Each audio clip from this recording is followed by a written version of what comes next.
you a songwriter? Are you looking to turn your songwriting passion into a full-time gig? Whether you are just at the start of your songwriting journey or a seasoned industry professional, this show is made for you. Welcome to The Songwriter Show, bringing together songwriting news, interviews, and community. Now, welcome your host, Sarantos. Hello, and thank you for tuning in to The Songwriter Show on Reality Radio 101. I'm Sarantos, your host and fellow songwriter with such a passion for crafting stories through music. As someone who's been writing lyrics for as long as I can remember, I know how every single song holds its own unique story. And that's what brings us here together every single week to celebrate the voices behind the music we all love. Tonight, I'm so excited to have on the show Louise Golbey. The voice of the EQS Mercedes advert, Louise is an established artist on the UK soul jazz scene, and she shared the stage with the likes of Roy Avers and Vogue, George Benson, and Roberta Flack, to name just a few. She's just released her third studio album, On With The Show, which showcases her vocals and songwriting talents. And now, welcome this week's special guest. Welcome to the show, Louise. How are you? Thank you so much for having me. I'm good. It's, just gone midnight here in the UK, so I'm good. All right. Well, sorry for keeping you up. Hopefully you go to bed at 3 a.m. and you're not tired, but, we'll see, I guess. It's all good. I've been at an artist event tonight, so it's all good. Yeah. Okay. Awesome. Obviously, you have an accent and you're from the UK. Tell us about your instrument. What instrument do you play, or is it your voice? Well, I can play the piano and I do use it to write, but I don't really rely on it for live music stuff. So I have amazing musicians that play for me for live gigs and stuff. I probably should just practice the piano and then I'd be able to do gigs just me and the piano. But it's weird because vocals are my main thing. So I like performing, and I feel like if I did play the piano, I'd just be looking at my hands the whole time, for gigs and stuff. Yeah, and it's definitely interesting, right? It's harder to do both at the same time. Some people can't really sing unless they're playing the guitar, doing the piano, but I like to kind of separate it too. But yeah, it's fun. Yeah, I mean, I just love performing, and I do feel like the voice is an instrument though, because often when I write from melody ideas or shapes of sounds and lyrics and stuff. So, and especially with harmonies and things like that, you can really use your voice as an instrument. It's not that restrictive, but sure. Yeah, I do kind of wish I was a bit more talented with the actual instruments, but Well, you're talented with your voice, so let's talk about that a little bit. Thanks. And by the way, the voice is the most important instrument, because if you break a string on your guitar, you can retune it, right? You can't really, if you break your voice, that's a much harder problem. That is true. I actually have a friend that's had nodules on their vocal cords, and yeah. That's a really hard thing to deal with when you're a singer. So, but yeah, hopefully she'll be all right. But yeah, hopefully. All right. So tell us a little bit about when you first started singing or getting into music. So I guess when I grew up, I had quite a musical family. I mean, I'm the first person that's kind of pursued it professionally, but both sides of my family, my mum and my dad, were both quite musical. So I was always surrounded by instruments, and my dad used to play guitar a bit. We always had a piano in the house. My mum sings. And then my grandpa was a violinist and my uncle was a violinist. So I just feel like I've always been very absorbed by live music, and which I'm really grateful for, obviously. And then when I grew up, I listened to quite a lot of my mum's old Motown records and things. And my dad quite liked country and western. So I just feel like I've always appreciated songs and songwriting, and I had some piano lessons when I was younger, and just it kind of was a natural thing, really, I guess. But still, yeah. And tell us about your songwriting process. How do you do that? To be honest, it kind of depends. So as I mentioned to you before we were on the call, I play piano, but I kind of use it to write with. So sometimes I'll just play around with some chords and then write a melody on top of that, or the other way round, where I've got an idea and then I kind of bash out some simple chords on the piano and figure it out. But then I always collaborate with other people. So producers and other songwriters. Sometimes I'll have producers send me instrumentals that I write top lines on top of, and then we develop the song together, and then maybe we'll write the kind of bridge or middle eight together, or Or sometimes I'll be in a room with another songwriter and we'll just write from scratch and see what happens, or I'll come in with an idea. Kind of, honestly, it really depends. I don't think I've got like a set method, but maybe that's a good thing because it means each song has its own kind of start. And yeah, definitely depends, yeah. Do you have any famous musicians that you admire or are inspired by? Yeah. From in the jazz world, like Ella Fitzgerald's always been my favourite singer because, yeah, although she wasn't a songwriter, her voice, you know, we're talking about having a voice as an instrument. I feel like in the jazz world, her interpretations of well-known songs, they're always my favourite versions of those songs because you know how back in the day everyone covered each other's songs, right? Or like everyone recorded the classic jazz songs or the standards or whatever.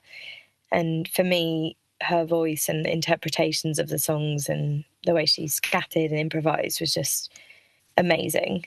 And then songwriting wise, I guess I grew up on a lot of kind of R&B and hip hop and stuff. And then when I discovered neo soul, so like Jill Scott, Erykah Badu, D'Angelo, that's where I kind of felt like I wanted to go when I started writing music because I felt like it fitted my tone and my kind of style. And I was really excited to, you know, when I started actually recording music to find producers that were into the same thing, and we kind of collaborated together because we had a shared interest in the same sound, you know.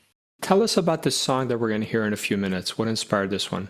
So this one, On With The Show, which actually is the title of the new album that I released. So I wrote this song. This was actually a collaboration with a producer who, like I mentioned before, like sent me an instrumental and I kind of wrote on top of it, and then we developed the song together.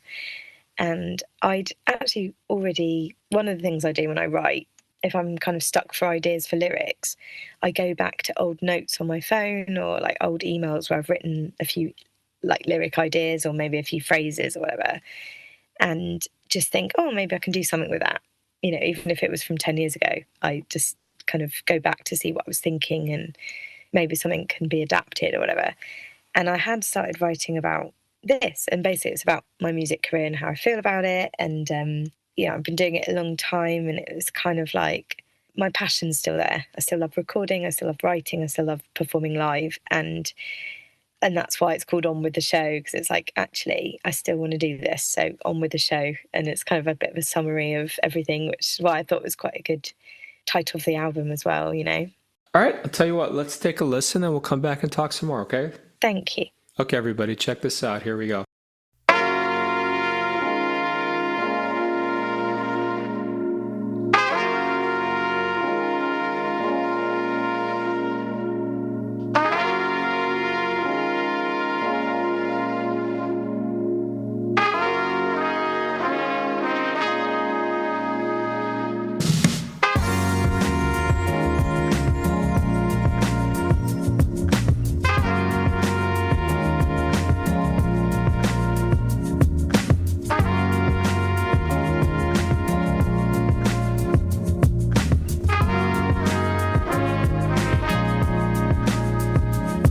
Got so many things in this head of mine, thoughts racing around, feels like chasing time, but I'm chasing my dreams. Should I press rewind?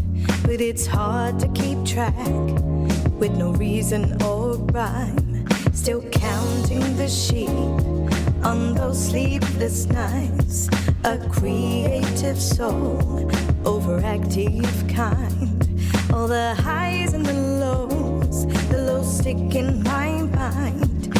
All the backing and forth, but I stick with the grind.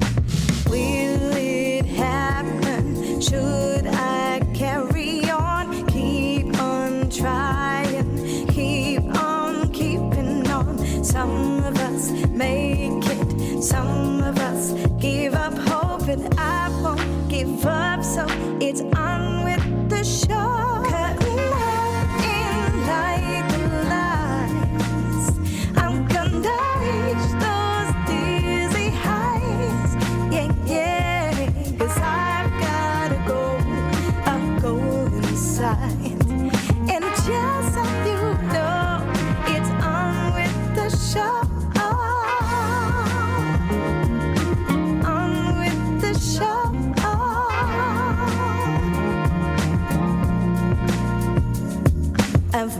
too damn hard to forget these now. Achieve so many things, not gonna take my bow, yeah. An industry full of wannabes and what ifs, but I'll stick to my ground, 'cause I've been given a gift. Will it happen? Should I carry on? Keep on trying, keep on keeping on. Some of us make it, some of us give up hope, but I won't give up, so it's on with the show.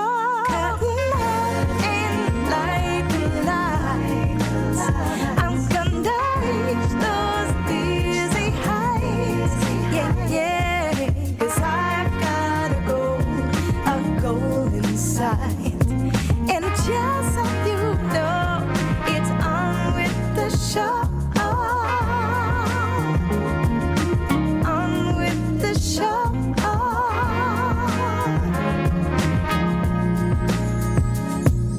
Trying not to repeat the same mistakes and hit the right notes, change my tune. My drive and motivation, but I've got to get there soon. Cutting up in light and lights, I'm gonna reach those dizzy heights. Yeah, yeah, 'cause I've got a goal inside. And just so you know, it's on with the show.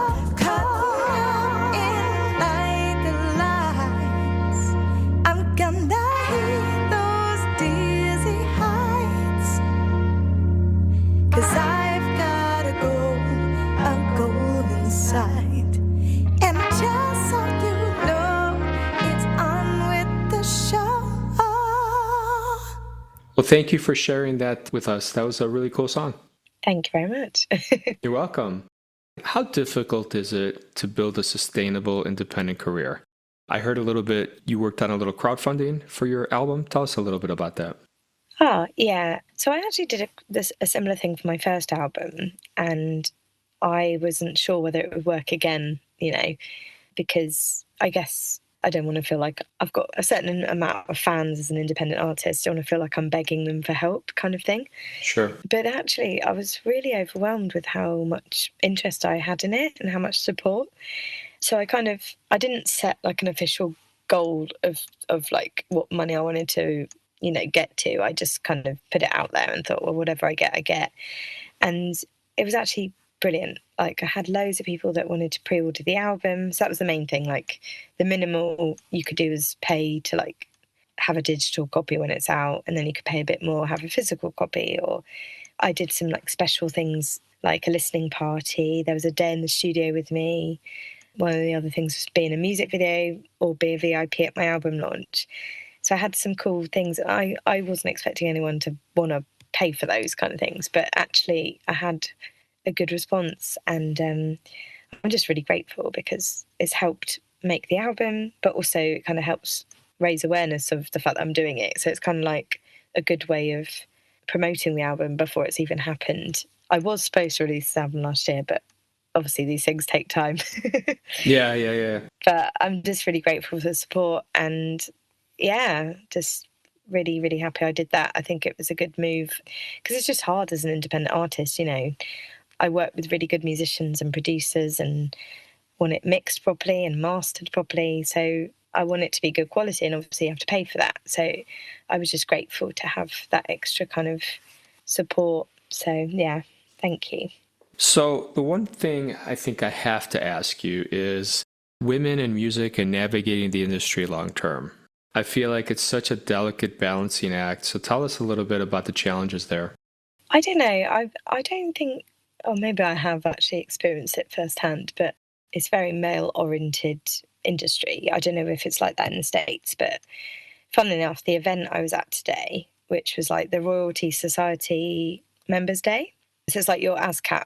Yeah. Or I think there's like 2 royalty ones in America, but I was at this event, and pretty much most of the people that are like at the head of the company are all male, and a lot of the musicians I work with are male, and the producers I work with are male. And I know from the industry, like, a lot of the gatekeepers are men. So it does still feel like it's very one-sided in that sense in the industry. Sure.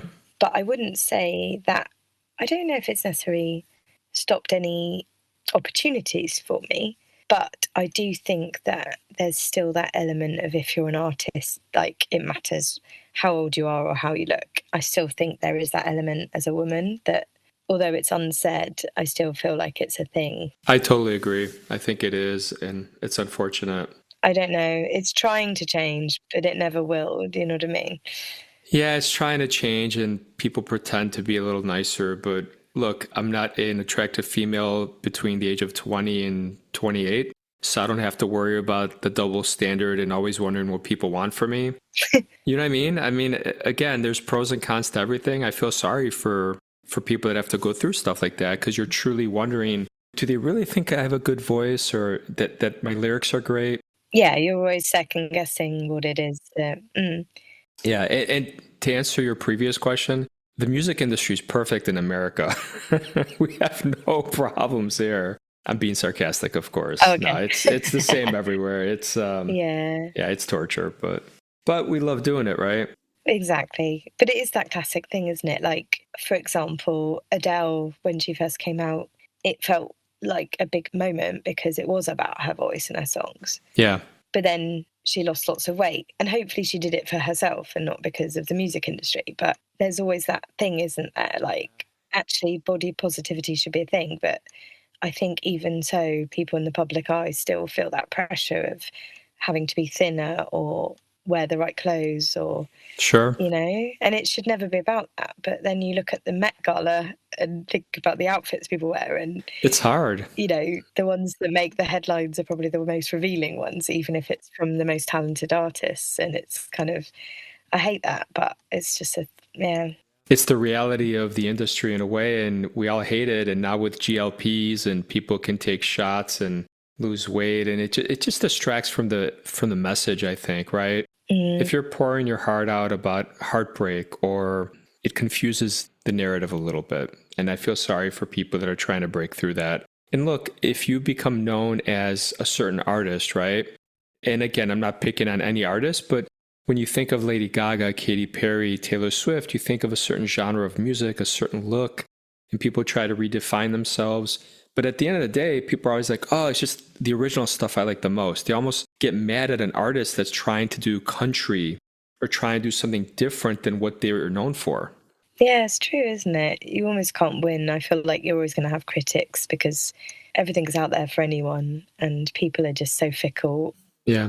So tell us where people can buy your stuff, stream it. Where can they hook up with you online?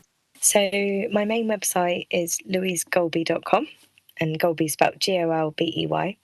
And then I'm on Instagram and Spotify. I'm on all the platforms and everything like that. You can actually get vinyl versions of my album, which I'm really excited about.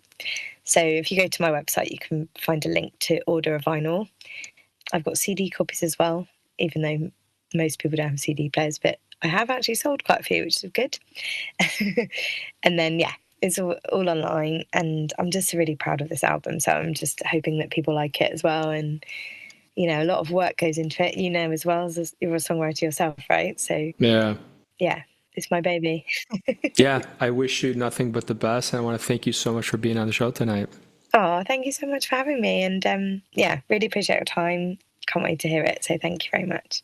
You're welcome. And to all the guests out there, thank you so much for spending a little bit of your precious time with the two of us tonight.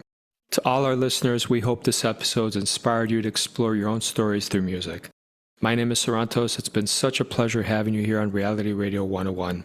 Please join me every single Tuesday evening to hear more stories from all these incredible artists from all over the world. Until then, have a great night. I love you all. Thank you.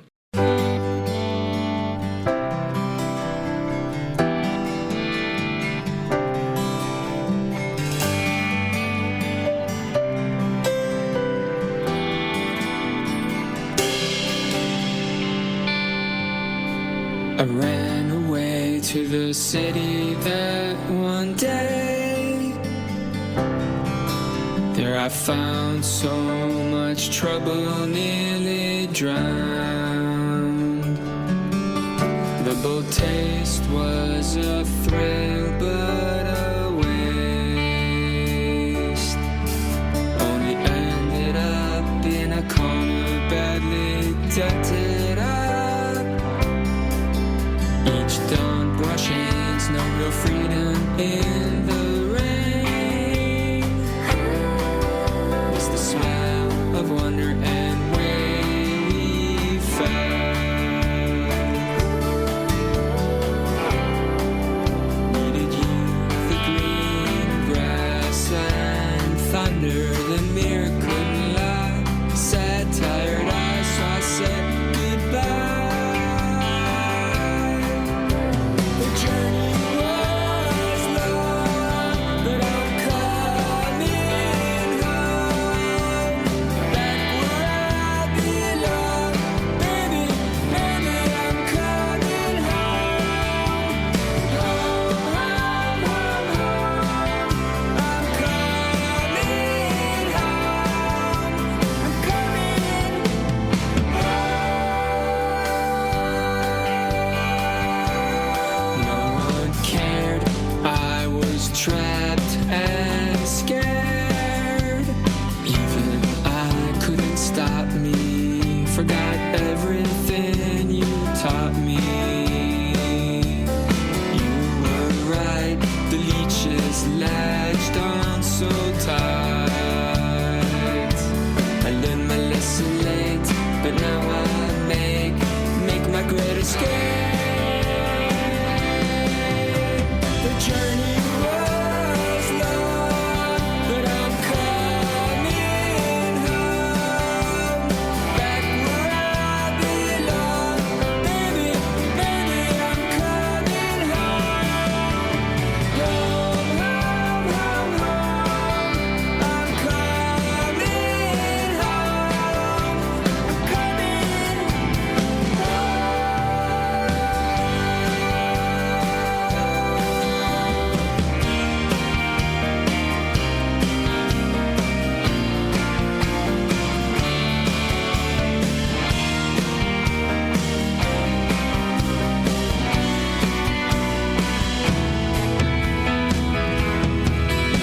The journey was long, but I'm coming home, back where I belong.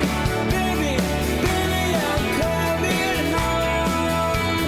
Home, home, home, home. I'm coming home, back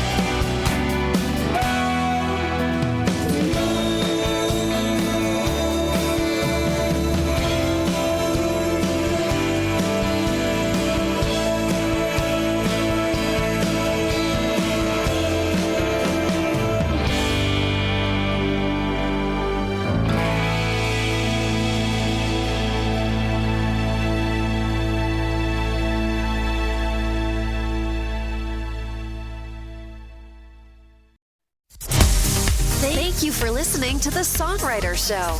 To keep the momentum going, head over to www.songwritershow.com and join our free music community of artists, songwriters, and producers. That's www.songwritershow.com.